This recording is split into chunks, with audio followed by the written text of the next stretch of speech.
Olá e bem-vindos ao Jornal Portugal. Olhem, o tema de hoje é um daqueles que está mesmo por todo o lado, o impacto da inteligência artificial no mercado de trabalho. Exatamente. Vemos manchetes a gritar connosco todos os dias, ou é o fim do mundo, ou é a escada de uma utopia. Pois. Hoje a nossa missão é fugir um bocado desse barulho e mergulhar a fundo no que os dados nos dizem. Temos uma série de estudos, de relatórios e queremos perceber quem, na prática, está a ser afetado. Exatamente, porque a conversa não pode ser só, pronto, aquela coisa do os robôs vêm aí roubar os nossos empregos. O que as fontes que nos chegaram mostram é um quadro muito, muito mais complexo. Uhum. Vamos começar por ver o impacto no terreno, com o estudo de Stanford, e depois vamos alargar a perspectiva com dados da OCDE, do FMI, para ver se a história bate certo. Certo. Perante uma destruição de empregos em larga escala, ou é uma transformação que, no fim de contas, até pode criar novas oportunidades? Lá está. Para começar, vamos diretos ao que assusta mais as pessoas, os despedimentos. O caso da Amazon, por exemplo, que dispensou 14 mil trabalhadores e ligou isso diretamente à IA. Sim, e esse ponto é fundamental. Não foi uma desculpa vaga como a incerteza económica, que foi a justificação que deram em 2023. Ah, boa observação. Desta vez, a ligação foi explícita. A vice-presidente da Amazon, a Beth Galetti, disse mesmo que esta geração de IA é a tecnologia mais transformadora que vimos desde a internet Uau. e que a empresa precisa de se organizar de forma mais enxuta. Quer dizer, é uma admissão clara de que a estrutura da empresa está a ser redesenhada por causa da tecnologia. E parece que essa reorganização mais enxuta tem um alvo muito específico. É que, logo a seguir, deparei-me com um estudo de Stanford que me deixou a pensar. Uhum. Revela um impacto significativo e desproporcional nos trabalhadores mais jovens. Não é um impacto geral, é quase cirúrgico. Os status são mesmo muito claros. Desde finais de 2022. Basicamente, desde que o chat GPT explodiu, os trabalhadores em início de carreira, ali na faixa dos 22, 25 anos, viram o emprego nos seus setores cair cerca de 13%.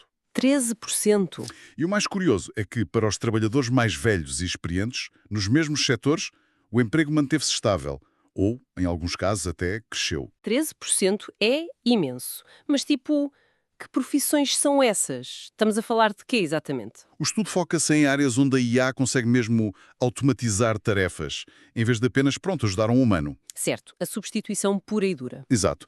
E os dois exemplos mais flagrantes são engenheiros de software e agentes de atendimento ao cliente. Para os engenheiros de software júniores, o número é, bem, é brutal. Diz. O emprego nessa faixa dos 22 aos 25 anos caiu quase 20% em meados de 2023, comparado com o pico de finais de 2022. 20%? Isso é uma quebra gigante, mas o que me intriga é o porquê. Porquê que os recém-licenciados são tanto mais vulneráveis do que alguém com, sei lá, 15 anos de carreira? E aqui está o busilis da questão. A análise de Stanford. A teoria deles é que a IA é brilhante a replicar o que eles chamam de conhecimento codificado. Conhecimento codificado? Basicamente, é o conhecimento que vem dos livros, da universidade. É a base com que um recém-formado entra no mercado de trabalho. Espera lá.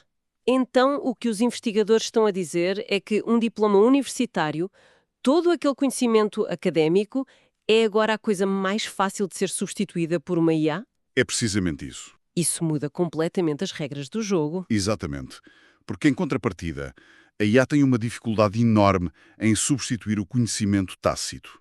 E o que é isso? São, e estou a citar o estudo, os truques e dicas idiosincráticos que se acumulam com a experiência.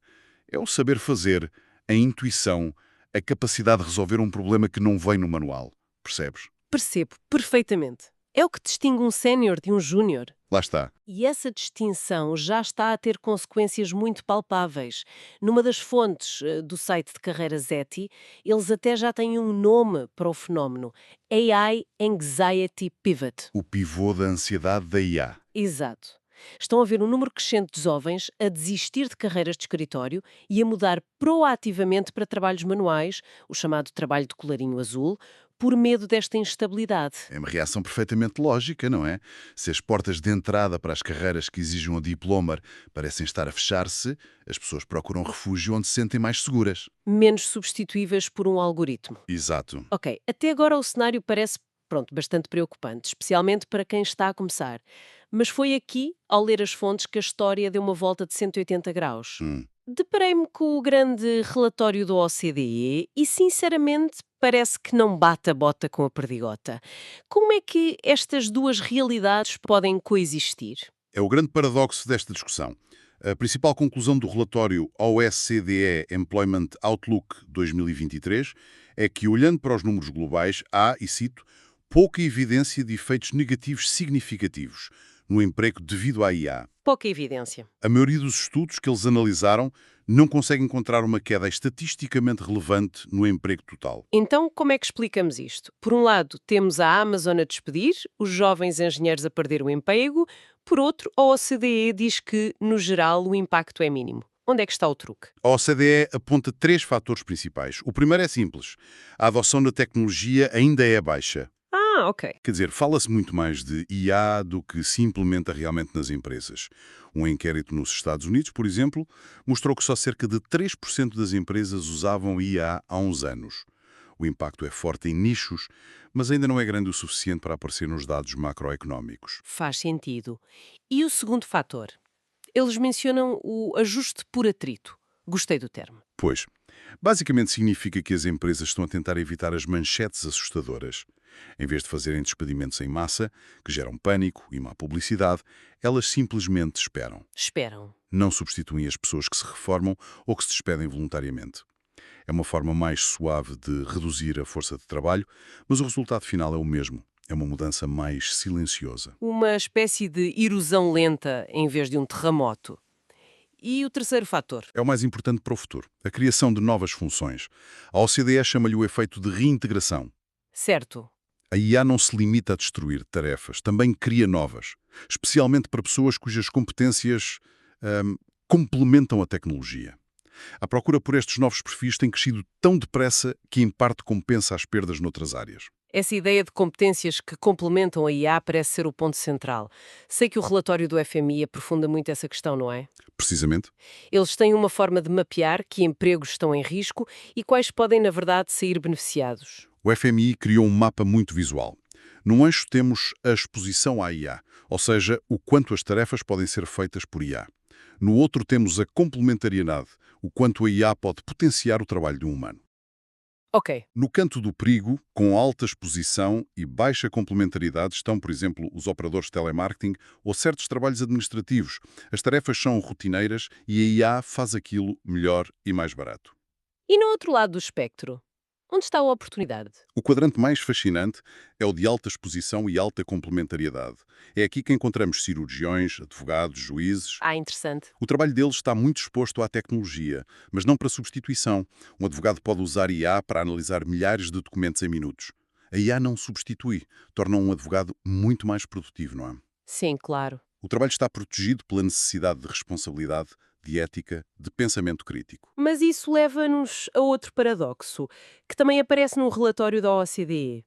As profissões mais expostas à IA são as de colarinho branco e alta qualificação. Gestores, cientistas, engenheiros. Isto parece completamente contraintuitivo. É fascinante, não é? São os mais expostos, mas são precisamente os grupos que, nos últimos anos, têm visto o seu emprego aumentar. A sério. Porquê? Pela razão que acabamos de falar. A complementariedade. Para eles, a IA é uma ferramenta poderosa. O tal efeito de reintegração é muito mais forte para quem já tem as competências para dialogar com a tecnologia e criar novas tarefas à volta dela. E para os trabalhadores de baixa qualificação, qual é a história? Aí, infelizmente, o cenário é o oposto. Os estudos de caso da OCDE mostram que eles enfrentam a maior desvantagem. As suas tarefas são automatizadas e, dentro da mesma empresa, é muito difícil requalificá-los para funções que exigem competências digitais avançadas. O fosso de competências é demasiado grande para saltar. E se olharmos para isto numa escala global? O FMI lança um número que assusta. Quase 40% de todo o emprego no mundo está exposto à IA. Sim, e a distribuição desse risco conta uma história sobre a desigualdade. Nas economias avançadas, como a Europa e os Estados Unidos, a exposição sobe para 60%. 60%. Nos mercados emergentes é de 40% e nos países de baixo rendimento apenas 26%. A conclusão do FMI é agridoce. As economias mais ricas enfrentam um maior risco de disrupção, mas são também as que estão mais bem preparadas para aproveitar os benefícios. Com tanta disrupção, há quem pinte um futuro muito negro. Mas sei que o Goldman Sachs, por exemplo, tem uma visão bastante mais otimista. A análise deles é interessante porque põe as coisas em perspectiva histórica. Eles prevêem que a IA possa eliminar cerca de 7% dos empregos nos EUA, mas defendem que o impacto será temporário. Temporário como? Haverá um pequeno aumento no desemprego, que desaparece ao fim de 2 anos, à medida que as pessoas se movem para novas funções.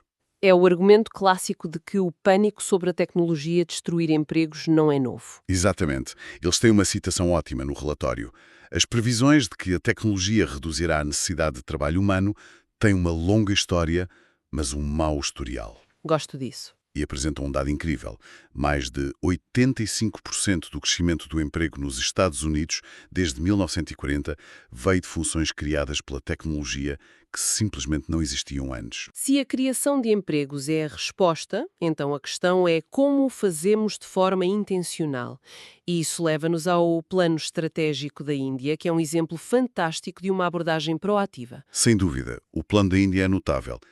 Eles não escondem os riscos, admitem abertamente que funções como engenheiros de controle de qualidade ou suporte técnico de nível básico estão ameaçadas.